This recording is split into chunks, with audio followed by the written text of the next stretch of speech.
Oke, eh, kita lanjut lagi. Sekarang bicara tentang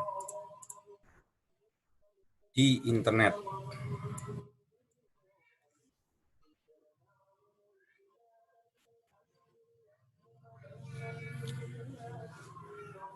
Oke, di internet.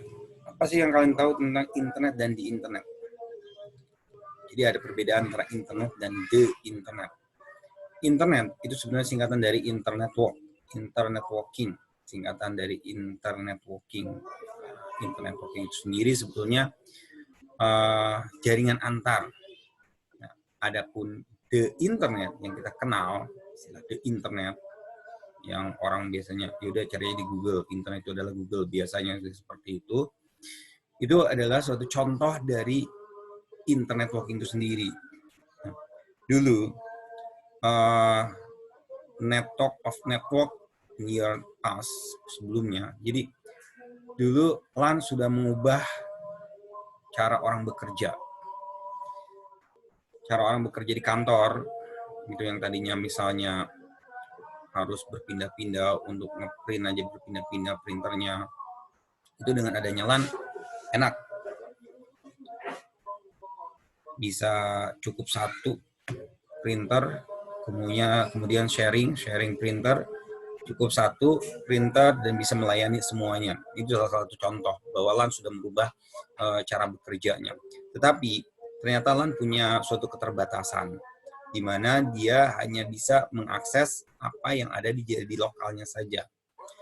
Now, workers who are not restricted to their own LAN can access the LAN.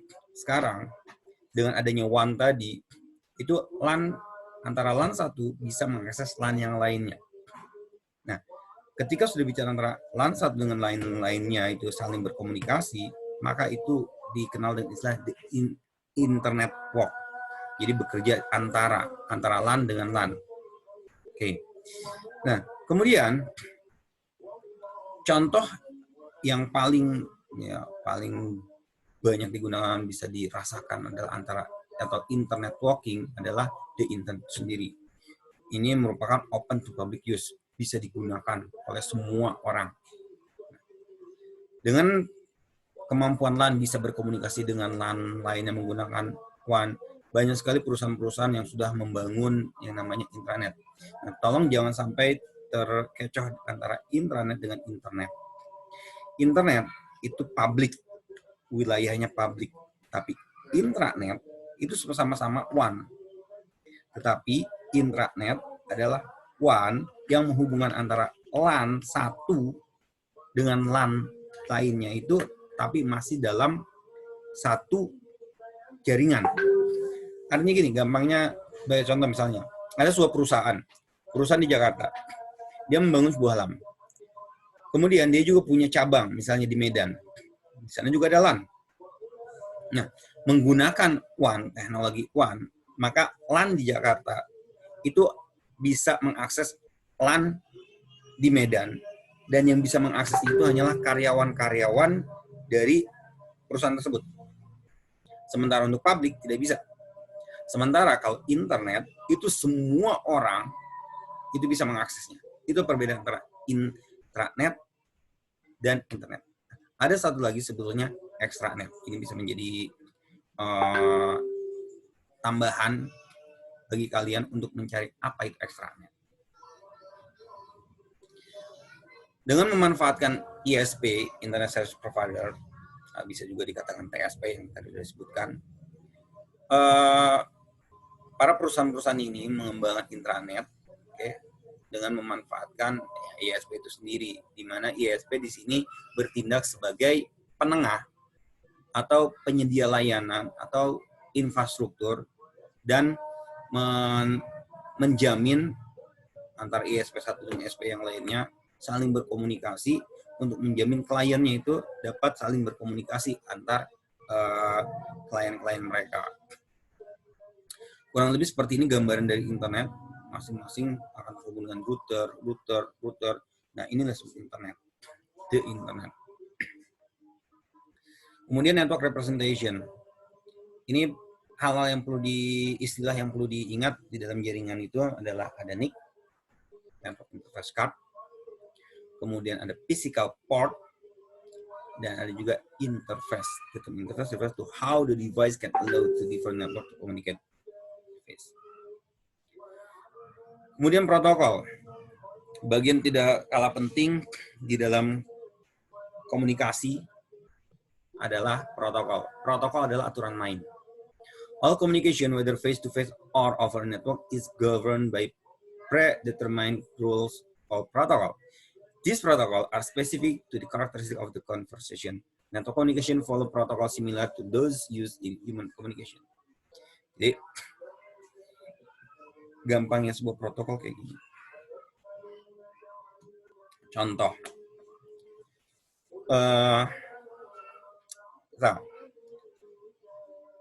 Syarat-syarat tadi untuk berkomunikasi ada pesan, sender, pengirim, ada pesan, pengirim, penerima, media, atau channel, pesannya itu sendiri yang akan dikirim, dan satu lagi ada protokol.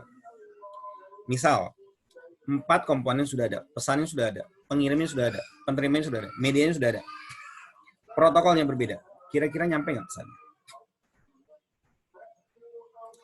Sebagai contoh, protokolnya, atau sebagai contoh, pesannya itu dikatakan dalam bahasa Sanskerta. Bahasa Sanskerta. Sementara penerimanya itu nggak ngerti bahasa Sanskerta. Kira-kira komunikasi terjalin? Jawabannya komunikasi terjalin. Tetapi apakah si penerima memahami makna maksud dari pesan tersebut? Itu yang menjadi pertanyaan. Maka dibutuhkan suatu protokol, aturan main. Oke, kita pakai protokol bahasa Indonesia. Kita kesampingan dulu bahasa-bahasa daerah. Misalnya ada yang pakai bahasa Jawa, bahasa Sunda, bahasa Dayak, bahasa Bugis, bahasa Medan, bahasa Lampung. Kita kesampingan. Kita gunakan protokol, bahasa yang digunakan adalah bahasa Indonesia untuk berbicara. Nah, itu adalah suatu protokol, aturan main. Demikian juga di jaringan komputer. Ada sebuah protokol yang harus diikuti. Karena tanpa adanya protokol, walaupun tadi keempat komponen sudah ada, itu maka komunikasi terjalin, tetapi makna dari komunikasi itu sendiri tidak akan disampaikan. Pesannya rules that govern communication. Protocol are rules used by anyone who communicate with another. Jadi protokol adalah suatu aturan main. Jadi selama conversation, people usually don't think about protocol until someone breaks one. But many level of behavior are important for successful communication. Awalnya biasanya ketika conversation nggak mikirin, ngomong aja, komunikasi aja, sampai ada yang nggak ngerti misalnya, ada yang nggak paham. Nah ini baru mikir, iya ya, berarti harus ada aturan main. Nah aturan main inilah yang disebut dengan protokol. Oke, kalau di komunikasi manusia, protokol are spread rule about appearance, speaking, listening, and understanding. All these rules also called protocol of conversation, represent different layer of communication. Kalau di manusia itu ada appearance, speaking, listening, understanding. Okay, the way work together to help people successfully communicate. Protokol-protokol ini, aturan-aturan inilah yang membuat komunikasi sukses. Makanya ada ilmu komunikasi. Kan ada jurusan komunikasi. Dan itu dipelajari. Cara bicara gimana, ngomong dengan orang ini seperti apa, dengan yang kayak gitu seperti apa, untuk ngomong di depan seperti apa. Itu ada ilmunya. Nah, demikian juga di dunia komputer itu akan ada. Where you to witness this conversation, you will not see the layer. Pada saat bicara protokol memang tidak akan terlihat, ya kan? Tidak akan terlihat. Oke, di dunia protokol, di dunia jaringan atau protokol, for device to communicate on a network, they must follow different protocol that perform the many tasks to be complete. The protocol define the following. Pertama, untuk berkomunikasi dalam jaringan, ada beberapa protokol yang harus digunakan. The format of the message, such as how much data to put into each segment, ini protokol utama. Kita bicara tentang jaringan, okay. Formatnya, message-nya akan berbeda-beda. The way intermediary device share information about the path to the destination, perangkat penengahnya itu seperti apa digunakannya. The method to handle update message between intermediary device, pesan antara satu dengan yang lainnya akan ada updatean misalnya, itu bagaimana penanganannya, protokol apa yang menanganinya. Kemudian the process of to initiate and terminate communication between host. Jangan sampai ngirim terus. Kapan berhentinya? Nah, maka harus ada protokol. Misalnya terminated, send, acknowledge, terminate. Nah, ini contoh-contoh protokol di dalam dunia komunikasi. Sama seperti kita di dunia manusia kan, ucapan salam misalnya, Assalamualaikum, selamat pagi, selamat siang, itu kan pembuka. Kemudian menyampaikan kata-kata, oke, saya ada pesan kayak gini, timpal balik. Oh, jadi kayak gini-gini. Kemudian udah selesai. Apakah gantung kan tidak? Apakah ada yang saya duluan ya? Oke, wassalam, atau ya terserah lah. Oke. Nah, demikian juga di dalam jaringan, ya protokol di dalam jaringan. Itu juga ada proses untuk melakukan inisiasi sampai dengan terminated. Dulu, sebelum adanya standar, masing-masing vendor, masing-masing vendor itu atau manufacturer itu membuat protokol sendiri. Membuat protokol sendiri artinya yang ingin mengembangkan suatu komunikasi ya buat aturan MSS seperti ini, MSS seperti ini, MSS seperti ini. Sehingga kalau di antara tuh produk-produk mereka itu nggak ada masalah untuk berkomunikasi. Nah, masalah terjadi adalah ketika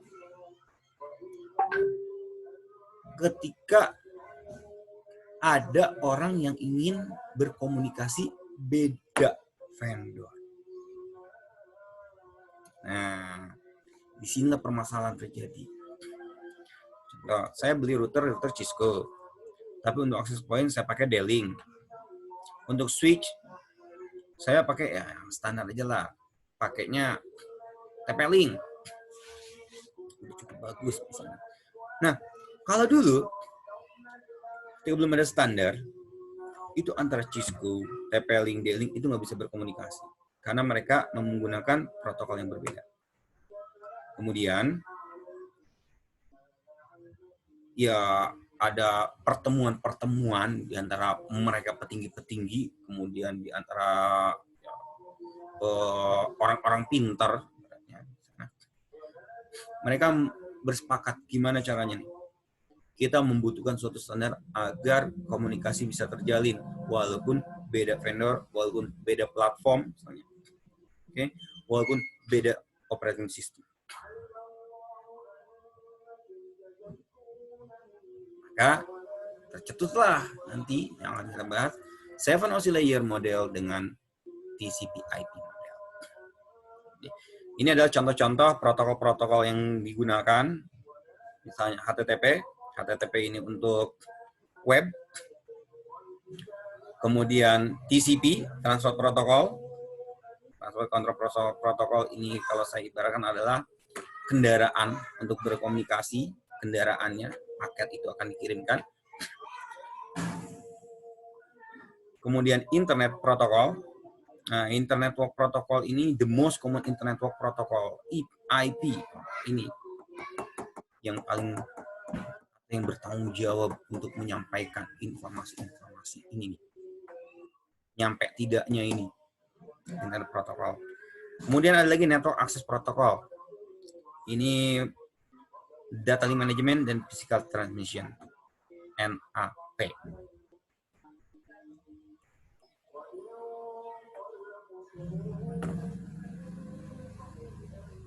Oke, kita lanjut ke pemanfaatan menggunakan layer model. Seperti yang tadi saya sampaikan sebelumnya, bahwa dulu ketika belum ada standar, orang akan bermasalah ketika antara satu vendor dengan vendor yang lainnya ingin berkomunikasi. Nah, untuk mempermudahnya, the IT industry use layered model to describe the complex process of network communication. Protocol for specific function in the process are grouped by purpose into well-defined layer. Nah, akhirnya bekerja sama dan membuat per layer, lapisan-lapisan. By breaking the network communication process into manageable layer, the industry can benefit in the following ways. Pertama, define common term that describe the network function to those working in the industry and allow greater understanding and cooperation. Segments the process to allow technology performing one function to evolve independently of technology performing other function.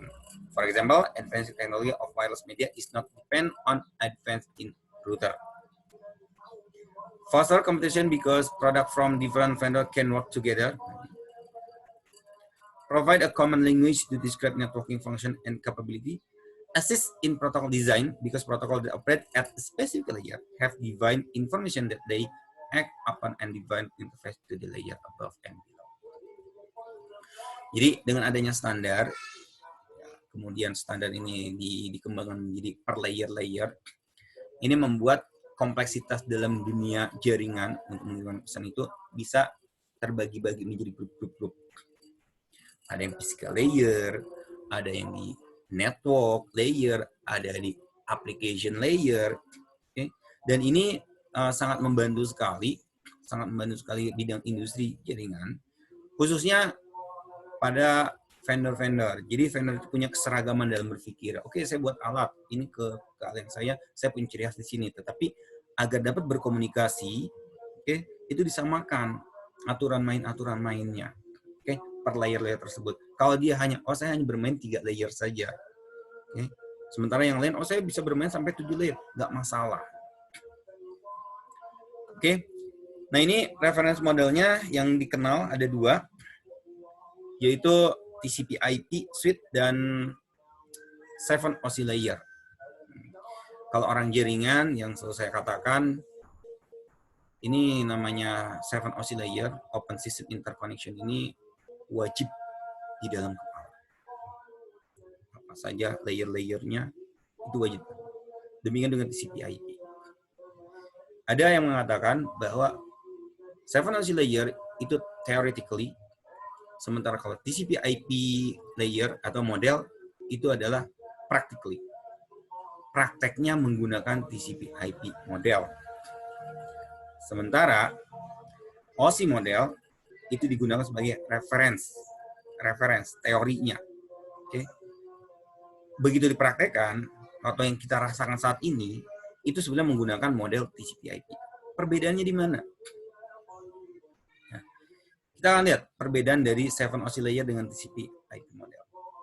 7 OSI layer sesuai dengan namanya 7 OSI layer atau 7 layer OSI model, 7 OSI model. Layer pertama adalah physical, layer kedua data link, layer ketiga network, layer keempat transport, layer kelima session, layer keenam presentation, dan layer ketujuh adalah application. Sementara untuk TCP/IP model, layer pertamanya itu network access, yang kedua internet, yang ketiga transport, dan yang keempat application. Nah,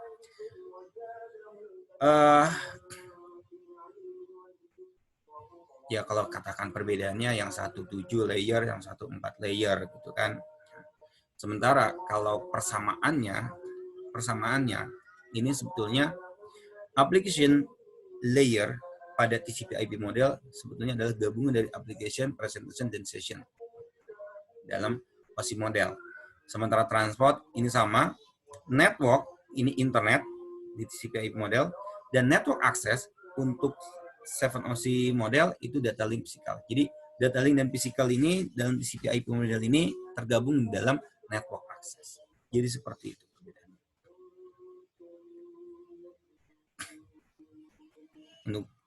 Untuk diketahui dapat dilihat di tabel 2.3 layer of TCP/IP model. Application represent application data to the user, contohnya HTTP. Kemudian transport support communication between device and perform error correction. Internet ini find the best path through the network. Network access adalah control hardware device and media. Nah, ini physical layer-nya.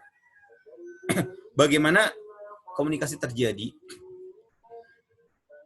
A complete communication process include this step. Jadi komunikasi proses yang lengkap ini langkah-langkahnya seperti ini.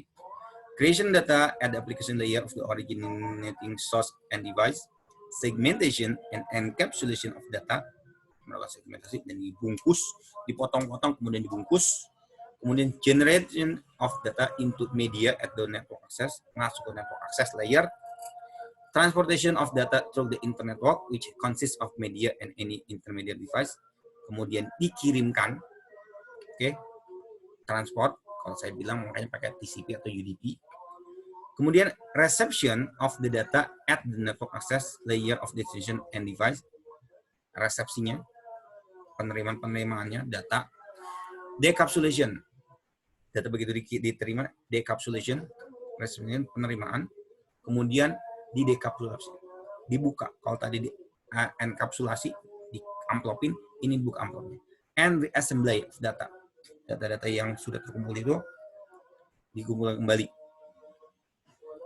Passing this data to the destination application at the application layer. Kirim ke layer aplikasi untuk ditampilkan. Nah, kurang lebih seperti itu. Complete communication process dari proses pengiriman sampai data ditampilkan. Selanjutnya adalah PDU, Protocol Data Unit dan enkapsulasinya. For application data to travel uncorrupted from one host to another, header or control data which contain control and address information is added to the data as it move down the layer. Gimana sih prosesnya? Jadi ketika proses terjadi, nah ini kita langsung contoh aja. Data email. Ini akan diberikan header. Header ini tujuannya apa? Tujuannya adalah untuk mengamankan data tersebut dan meyakinkan bahwa tiap layer diberikan header bahwa ini sudah melewati layer transport misalnya. Dikirim ke header ke network, ditambahkan lagi headernya. Kirim, tambahkan lagi frame header. Dirubah menjadi bit biner 101010. Dikirim. Jadi data, segmen, paket, frame, bit. Ini prosesnya. Dari sebuah data dipotong-potong, kemudian dipaketin, kemudian dibuat framing, dirubah jadi bit. Proses kebalikannya, ya tinggal dibalikan lagi prosesnya. Ini proses enkapsulasi, nah nanti ada proses dekapsulasi. Ini sebagai contoh ini, proses bagaimana pengiriman dan penerimaan sebuah email, misalnya untuk penjelasan tadi. End user using email application create data, kemudian application layer code the data as email and send the data to the transport layer. The message is segment or broken into piece, ya pesan dipotong-potong untuk dikirimkan. The transport layer add control information, kemudian di transport layer ini nambahin informasi, dicap lah. Dicap, distempel, so that it can be assigned to the correct process and all segment put into proper order at the destination. Nah, nanti ada sekuensial proses, misalnya ada 10 paket. Ada satu paket data atau satu buah data dipotong-potong bisa menjadi 10 segmen, fragment. Nah, dari satu data ini dibagi jadi 10, diberi nomor 1, 2, 3, 4, 5. Nah, ini proses header. Tiap layer itu ngasih lagi stempel. Tujuannya apa?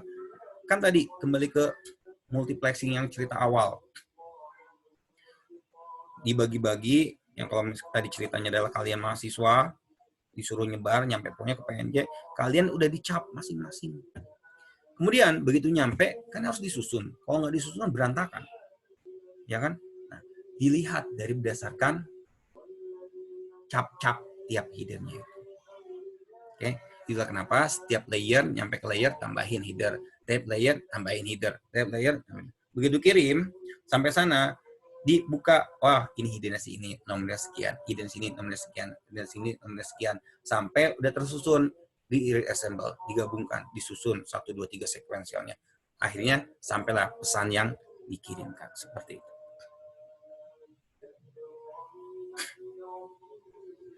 Oke. TCP IP model, application, transport, internet, network access. Kemudian ini prosesnya, network access, internet, transport, dan application lagi ke atas. Simpel lah.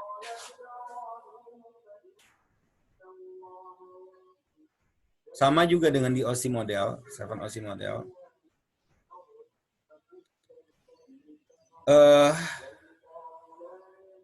Ini ada 7, physical, data link, network, transport, session, presentation, application, masing-masing bisa dibaca. Ini tujuannya. Ini perbandingannya bisa dilihat di sini, TCP IP model. Ini menggabungkan layer 5, 6, 7, transport tetap, network adalah internet, data link, physical, network access. Ini perbandingannya, perbedaan antara OSI model dengan TCP IP model. Sebetulnya OSI model ini menjadi rujukan, menjadi teorinya, tadi yang saya katakan, sementara TCP IP model ini yang menjadi praktikalnya, praktisnya ini yang digunakan. Tetapi yang menjadi rujukan ini selalu yang 7 OSI model ini. Oke. Suatu komunikasi tidak akan berjalan jika tidak ada pengalamatan. Successful communication require that a sender and receiver know how to get message to each other. Nah, bagaimana caranya? Kita memerlukan address, alamat. Seperti halnya tadi, kalau kita ngirim paket atau kirim surat, kalau nggak ada alamat nggak jelas, misalnya nggak lengkap, ya Pak Posnya akan balikin, kantor posnya akan balikin. Demikian juga dalam jaringan komputer. Kalau pesannya itu alamatnya nggak jelas, kemudian alamat pengirim nggak jelas, maka ya tidak akan bisa dikirimkan. Nah, di dalam jaringan ada 2 jenis pengalamatan. Pertama adalah pengalamatan dari sisi fisik. Yang kedua dari sisi logik. Dari sisi fisik kita mengenali dengan nama MAC address, media access MAC address, media access control. Sementara IP address itu internet network protocol. Oke. Dua-duanya ini penting. Dulu sebelum ada IP address. Jadi kalau ditanya duluan mana sih IP address atau MAC address? Jawabannya adalah MAC address. MAC address lebih dulu. Jadi sebelum ada IP address, dulu orang berkomunikasi itu menggunakan MAC address. MAC address itu setiap device yang digunakan untuk berkomunikasi itu pasti akan punya MAC address. Oke. Nah, MAC address di sini digunakan untuk saling berkomunikasi sebagai pertanda gitu, sebagai ini saya ingin berkomunikasi dengan Anda, ya dengan MAC address yang Anda juga gitu misalnya. Oke. Nah, kelemahan dari MAC address dalam penggunaan komunikasi adalah ketika perangkat tersebut bermasalah dan digantikan, maka perangkat yang digantikan itu memiliki MAC address baru. Nah, MAC address baru inilah yang menjadi masalah ketika sudah tergabung dalam suatu jaringan. Ambil contoh ini. A, B, C, D itu sudah terkoneksi dalam suatu jaringan. Mereka berkomunikasi menggunakan MAC address. Suatu ketika D itu rusak. Kemudian dia digantikan perangkatnya, NIC-nya, kalau masih ingat tadi yang NIC-nya, dengan yang baru.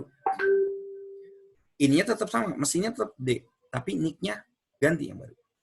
Begitu berkomunikasi kembali, okay, A, B, C itu tidak mengenali D. Yang dia kenal bahwa kamu adalah perangkat baru. Sementara kata D, loh, saya ini teman lama kalian. Saya D, gitu. Tapi yang ABC ini tidak mengakuinya. Kenapa? MAC address-nya berbeda. Nah, disitulah akhirnya ketika lahir TCP/IP model, IP address lahir, udah bermain logik. Maka MAC address itu masih digunakan, tetapi bukan sebagai apa ya, alamat khusus untuk berkomunikasi. Jadi yang digunakan untuk berkomunikasi adalah IP address, gitu sejarahnya. Oke, ini cukup sampai di sini. Summary-nya, communication in data network requires source device and a destination device with medium connecting the two. For message to travel to other network, intermediary device such as router are necessary. The device that handle message and the media that carry them complete with communication rule called protocol. Many protocols can work together in a stack to complete this process of network communication. Layer model describe the various steps that must occur for successful communication. Ada OSI dan ada juga TCP/IP model. Dan application data is sent down the protocol stack and is encapsulated at each layer. Enkapsulasi with addressing and control information. Untuk keamanannya lah. Seperti itu. Dan ini glossary-nya, apa itu multiplexing, apa itu LAN, dan apa itu WAN. Kemudian apa itu protokol, dan OSI model yang sering umum digunakan. Baik, sampai di sini dulu materi perkuliahan kita untuk communication over the network. Selanjutnya, jangan lupa ada tugas yang harus kalian kerjakan dan bisa diakses di e-learning. Tugasnya ini dan dikumpulkan hari ini juga. Terima kasih.